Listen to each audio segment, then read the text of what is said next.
So hello mga kabestfriend kong tunay, muling nagbabalik si Jera Salvador. Yan, andito po tayo ngayon sa kabilang sementeryo. Yan po sa mga kabestfriend kong tunay. So ipapakita ko po sa inyo yung mga sementeryo nila dito. Parang nakakamangha din at ibang sementeryo, iba rin tong sementeryo nila. Ito po sa parang compartment. Yan. Compartment po mga kabestfriend kong tunay, dugto-dugtong. So punta tayo sa dulo. So mga kabestfriend kong tunay, ang lawak. So mga kapatid kung tunay, parang sementeryo na itong content natin, pero hindi naman po sementeryo lahat ang content natin. Madami po pinupuntahan, so gumagala rin po tayo. So nakita ko lang po itong mga sementeryo, naging content ko na rin po kahit minsan, para maipakita ko rin po yung mga iba pang mga sementeryo na hindi naman natin napupuntahan. So ito po mga kapatid kung tunay, yung mga compartment po pa ang mataas. Kataas po ng sementeryo nila dito is sobrang ganda. So, makikita yun po ang lawak. Yan po, mga kabestfriend kong tunay, nakakamangha. Meron pang bata. Yan, 2023 lang po siya namatay. 2023, yan, 2011. May 2011. So, mga bagong namatay pa po dito. May 2018 pa. Yan, mga 2018. Ang ganda dito, magkakatabi-tabi yung mga magkakataon. Yan, 2019, 2022. Yan. Mga kabestfriend kong tunay, ang ganda. So, yan. So, kitang-kita yung mga sementeryo. Ang linis po dito, malinis po yung mga daanan, and kalimitan po, madami pong pumupunta dito umaga, tanghali at gabi. Kahit anong oras daw po is available po ang sementeryo na ito.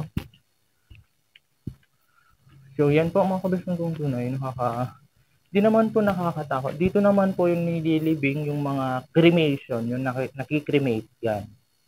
And dito po mismo nakalibing yung mga nakikremate. Yan, mga nakikremate sa mga kabestfriend kong tunay. Ito naman po.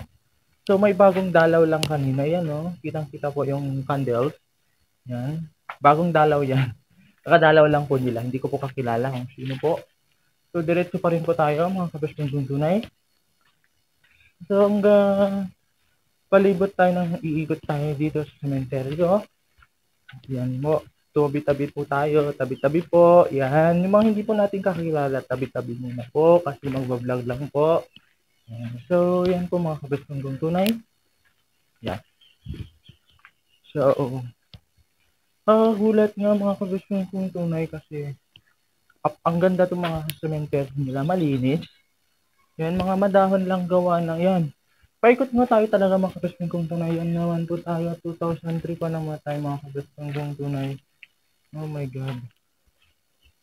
Ito, yan. Yan, may dumalaw din po kanina. Yan, mga kabestfriend kong tunay, ang ganda ng mga sementeryo. Yan sa set si baby. Yan, si baby namatay. Ang dami po, ang dami. Ang dami na palang namayapa na talagang bihira. So, alam ko naman po na dito tayo lahat mapupunta. Dito po, pero talagang nakakagulat nga po mga kabestfriend kong tunay kasi yung mga na maalam na is kailangan na rin po magpahinga kasi hiniram natin ito sa Panginoon ng ating buhay at hindi po panghabang buhay ay nabubuhay po tayo mga kabestfriend kong tunay. So talagang kailangan din po na habang nabubuhay pa tayo is kailangan natin magpakasaya sa mundo ng binigay sa atin ng mahal na Panginoon. So yun lang po mga kabestfriend kong tunay, sana supportahan niyo pa rin po ang aking vlog hanggang sa dulo po. So may bagong libing lang po kanina. May bagong libing po kanina. Yan po, bagong libing. Nakakagulat nga po ito po. 2024 po siya. So iyan. Yan po yung mga bulaklak kasi bagong libing lang po. Yan po mga kabestfriend kong tunay. Yan. So habang nabubuhay pa tayo sa mundo is kailangan na natin magpakasaya dahil hindi po natin alam ang buhay kung kailan kukunin ng mahal na Panginoon. So mga kabestfriend kong tunay, abang-abangan ninyo ang aking video sa tuloy-tuloy ng ating pagbablog. So ako pala si Jera Salvador, muling nagbabalik sa inyo at wala pong sawang panonood sa akin mga kabestfriend kong tunay. At sana po sa susunod na video ko is hindi na sementeryo. Gagala naman po tayo sa ibang galahan at ipapakita ko po yung mga iba't ibang vlog na hindi pa po nakikita. So mga kabestfriend kong tunay, maraming salamat po sa mga viewers and followers po natin dyan. So yun lang po mga kabestfriend kong tunay, magandang hapon po sa inyong lahat.